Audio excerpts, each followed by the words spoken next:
Praise the lord. Guntur మరియు పరిసర ప్రాంత దేవుని ప్రజలారా, ప్రతి నెల మన గుంటూరు పట్టణంలో కల్వరి మార్గం పాల్ పృథ్వీ మినిస్ట్రీస్ నుండి 3వ మంగళవారం పరిశుద్ధాత్మ తైలాభిషేక స్వస్థత ఆరాధన జరగడం మీ అందరికీ కూడా తెలిసిన సంగతే కదా. కానీ కొన్ని అనివార్య కారణాల వలన ఈ నెల 3వ మంగళవారం జరగవలసిన ఆరాధన 4వ మంగళవారానికి మార్చడం జరిగింది. అనగా మార్చి 24వ తారీఖు ఉదయకాలం 9 గంటలకు గుంటూరు పట్టణంలో ఉన్న వెంకటేశ్వర విజ్ఞాన మందిరంలో ఈ పరిశుద్ధాత్మ తైలాభిషేక మహోత్సవం జరగబోతుంది. ఈ యొక్క సమాచారాన్ని మీరు అందరూ కూడా తెలుసుకుంటారని ప్రేమపూర్వకంగా తెలియజేస్తున్నాను. ఈ సమాచారాన్ని బంధువులకు కూడా స్నేహితులకు కూడా తెలియజేయండి. అద్భుతమైన రీతిగా పరిశుద్ధాత్మ దేవుడు గుంటూరు పట్టణంలో కదలబోతున్నారు. మరి పరిశుద్ధాత్మ నింపుదల, బలమైన దేవుని కార్యాలు, శక్తివంతమైన వాక్యం మీకు అందించబడుతుంది కనుక కుటుంబాలతో కలిసి రండి. దైవ దీవెనలు పొందండి. Praise the lord.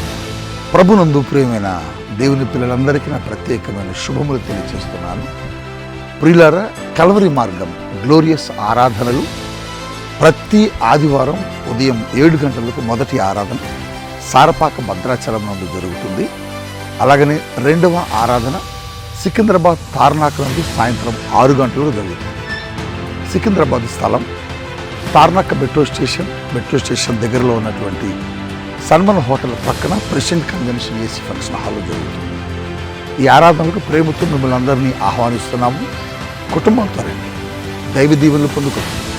అలనాటి అపోస్తలుల కాలంలో బలమైన పరిశుద్ధాత్మ కార్యాలు మీ జీవితంలో జరగాలని ఆశపడుతున్నారా? శక్తివంతమైన ఆరాధనతో పరిశుద్ధాత్మతో నింపబడాలని తపన కలిగి ఉన్నారా? కుటుంబాలతో రండి, దైవ దీవెనలు పొందుకోండి.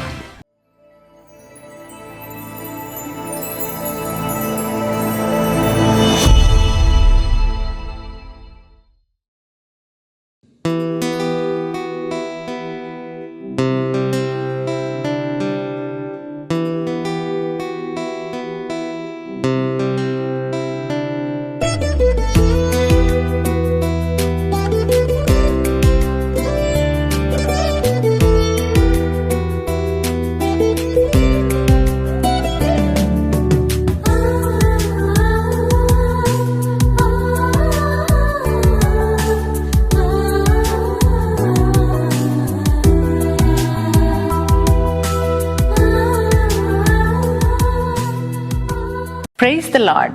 యేసుతో ప్రతిదినం అనే ఆధ్యాత్మిక కార్యక్రమానికి మిమ్మల్ని ప్రేమతో ఆహ్వానిస్తూ మీ అందరికీ నా హృదయపూర్వక వందనాలు తెలియజేస్తున్నాను. ప్రియ దేవుని పిల్లలారా, మరి ఉదయమే లేచి ప్రార్థించారని, దేవుని యొక్క వాక్యాన్ని చదివి ఉన్నారని నమ్ముతున్నాను. మన జీవితాలకు ప్రార్థన చాలా ప్రాముఖ్యమైనది కదా.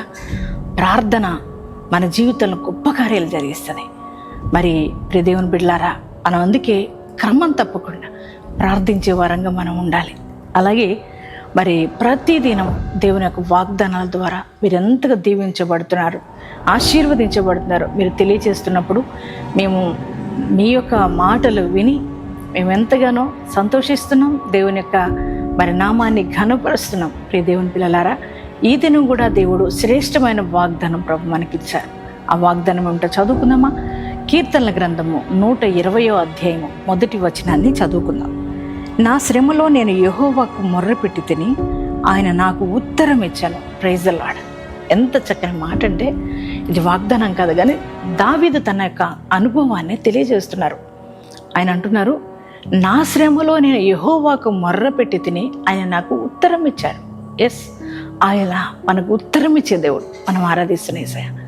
దావీదు శ్రమలో ఉన్నప్పుడు, కష్టాల్లో ఉన్నప్పుడు, శోధనలో ఉన్నప్పుడు, ఇబ్బందుల్లో ఉన్నప్పుడు ఏ మనిషిని ఆశ్రయించలేదు, ఏ వ్యక్తుల దగ్గరికి వెళ్ళలేదు. ఆయన మరి దేవుని దగ్గరకు వచ్చాడట. శ్రమలో ఉన్నప్పుడు దేవునికి ప్రార్థించాలి.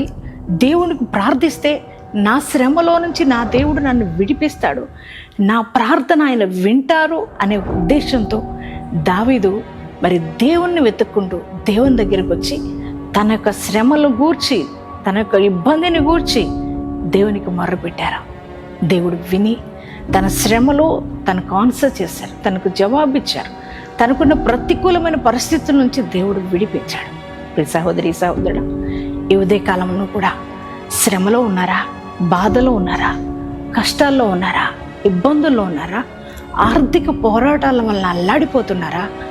అలాగే కష్టాల నుంచి ఎలా బయటకు రావాలో అర్థం కావట్లేదా?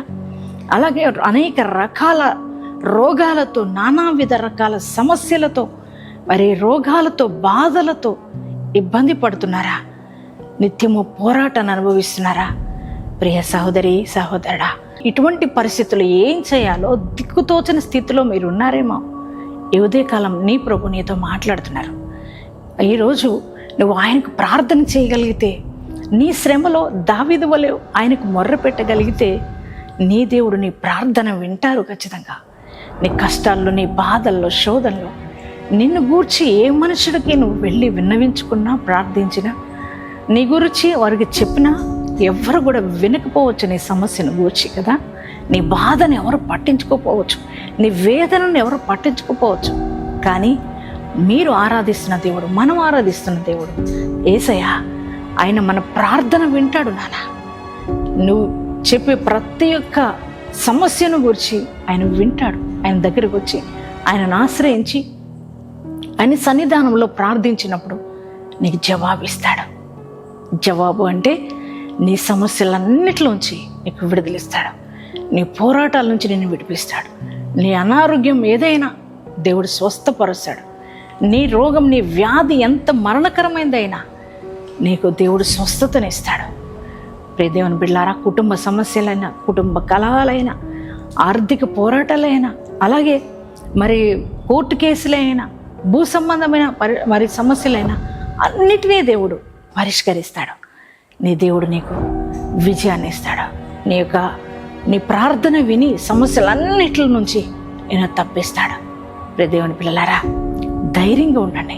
ఈరోజు నీ ప్రభు అన్నారు, నువ్వు నాకు మొర్రపెట్టే శ్రమలో నేను నీకు ఉత్తరం ఇస్తా, జవాబు ఇస్తానే.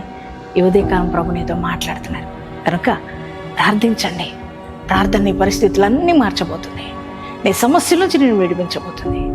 ఈరోజు దేవునితో మాట్లాడుతున్నప్పుడు మరి నీ ప్రతి ఒక్క ప్రార్థన విన్నపాన్ని దేవునికి విన్నవించుకోండి. ఎంతమంది ఈ రోజున ఈ వాగ్దానం రిసీవ్ చేసుకున్నారో, మరి ఈ వాగ్దానం దేవుడు మీ జీవితంలో నెరవేర్చును కాక. ప్రార్థన చేసుకుందాం. Thank you father. పరిశుద్ధుర మహోన్నతులకు దేవానికి వందనాలు, స్తోత్రాలు యేసయ్యా. ఈరోజు నాయన అయ్యా, చక్కటి మాట ద్వారా మమ్మల్ని బలపరుస్తూ వచ్చినందుకు నీకు వందనాలు అయ్యా. దావీదు అంటున్నారు, నా శ్రమలో నేను యెహోవాకు మొర్రపెట్టి తిని ఆయన నాకు ఉత్తరం ఇచ్చాడని. అవునయ్యా నా తండ్రి, నీకే వందనాలు. నువ్వు ఒక్కడవే మా ప్రార్థన ఆలకించు దేవుడివి. మా శ్రమలో నుంచి విడిపించగలిగిన వాడు, తప్పించగలిగిన వాడు నువ్వు ఒక్కడవే. దేవానికే స్తోత్రాలు అయ్యా. ఈ యొక్క వాగ్దానం వింటున్న బిడ్డలు ఎటువంటి శ్రమల మధ్యలో నలిగిపోతున్నారో, ఎటువంటి కష్టాల మధ్యలో ఉన్నారో, ఎటువంటి శోధనలు అనుభవిస్తున్నారో ప్రభా, ఎటువంటి శత్రు పోరాటాలు, ఆర్థికపరమైన విషయాల్లో నలిగిపోతున్నారేమో ప్రభా. అయ్యా ఇదిగో తండ్రి, అనారోగ్య సమస్యలతో అల్లాడిపోతున్నారేమో ప్రభా. అయ్యా నాయన, ప్రతి బిడ్డను జ్ఞాపకం చేసుకోండి. వారిని సన్నిధానంలో ప్రార్థిస్తున్నప్పుడు వారి ప్రార్థన వింటానన్నావుగా దేవా. అయ్యా వారి ప్రార్థన ఆలకించయ్యా. వారికున్న సమస్యల నుంచి కూడా వారిని విడిపించమని అడుగుతున్నాను. ప్రతి విధమైన రోగముల నుంచి వారికి విడుదల కలుగునుగాక. అప్పు బాధల నుంచి వారికి విడుదల కలుగునుగాక. కుటుంబ సమస్యల్లో పరిష్కారం అగునుగాక. అయ్యా దిగో తండ్రి, వివాహం కాని బిడ్డలకు మంచి సంబంధాలు దయచేయండి అయ్యా. గర్భఫలం లేని బిడ్డల గర్భాలను దర్శించండి ప్రభు. దేవానికే స్తోత్రాలు అయ్యా. కోర్టు కేసుల బిడ్డలకు విజయాన్ని దయచేయండి తండ్రి, నీకే స్తోత్రాలు అయ్యా. ఈరోజు మ్యారేజ్ డేస్ బాడీస్ చేసుకుంటున్న ప్రతి వారిని కూడా దీవించి ఆశీర్వదించి నూతన కృప వారికి అనుగ్రహించమని యేసు నామములో ప్రార్థిస్తున్నాం తండ్రి. ఆమేన్.